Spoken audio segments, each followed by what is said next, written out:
Merci, la parole est à Madame Dubost.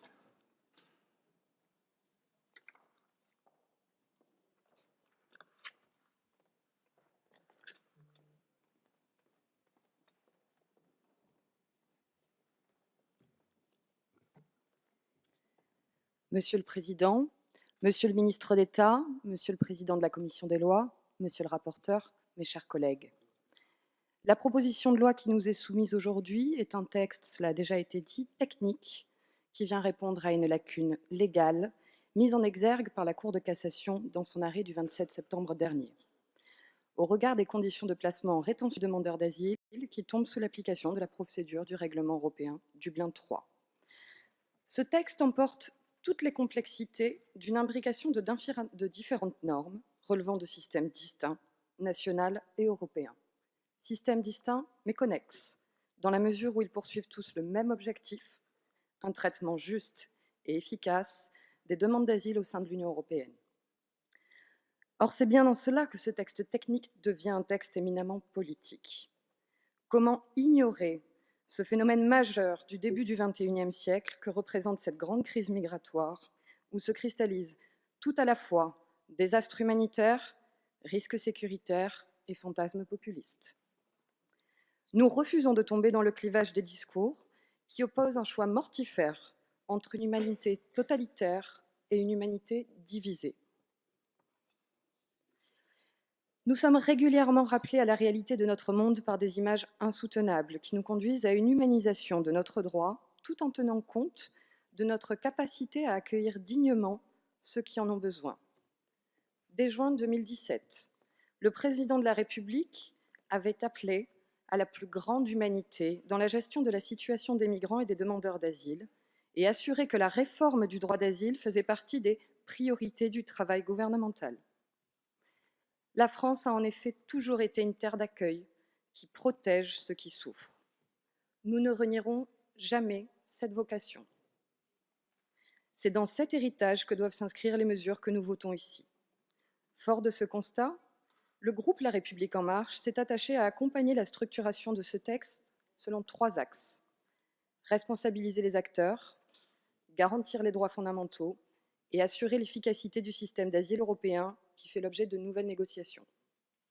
En attendant l'issue de ces négociations, nous devons faire face à des mouvements de ces demandeurs d'asile au sein de l'Union européenne.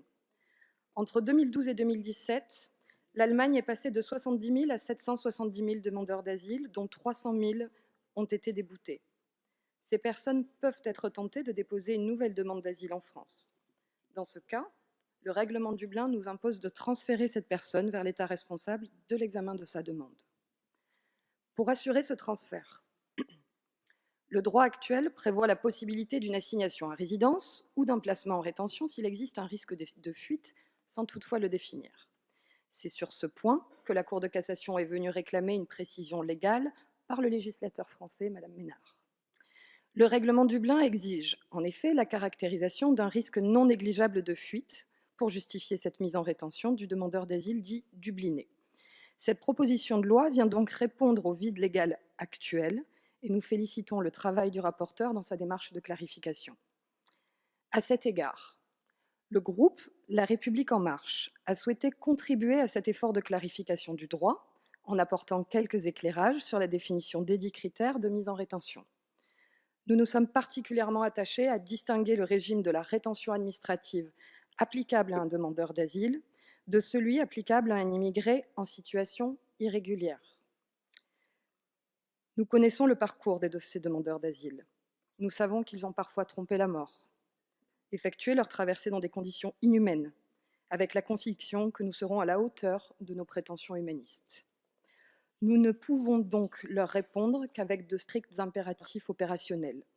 Nous devons leur répondre avec l'humanité que nous partageons tous, quelle que soit la réponse finale qui sera apportée à leur demande. Ainsi, nous avons collectivement intégré les garanties spécifiques portées par la Convention de Genève, la Convention européenne des droits de l'homme, ainsi que les exigences des directives accueil et procédures de l'Union. Nous avons notamment ajouté les notions d'individualisation, de proportionnalité, de défaillance systémique d'un État, et je vous inviterai tout à l'heure à ajouter celle de vulnérabilité et de bonne information du demandeur d'asile. Cet exercice d'équilibre entre la préservation des droits et libertés fondamentaux face à un enjeu d'efficacité opérationnelle qui est réel est le fruit d'une co-construction entre les différents acteurs réunis ce soir dans cette Assemblée.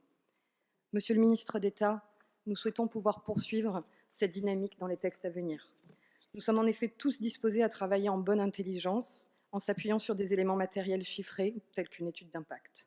Nous avons notamment beaucoup échangé sur la vulnérabilité ces derniers jours, et le Parlement se tient prêt à approfondir cette question dans le cadre des prochains projets de loi annoncés.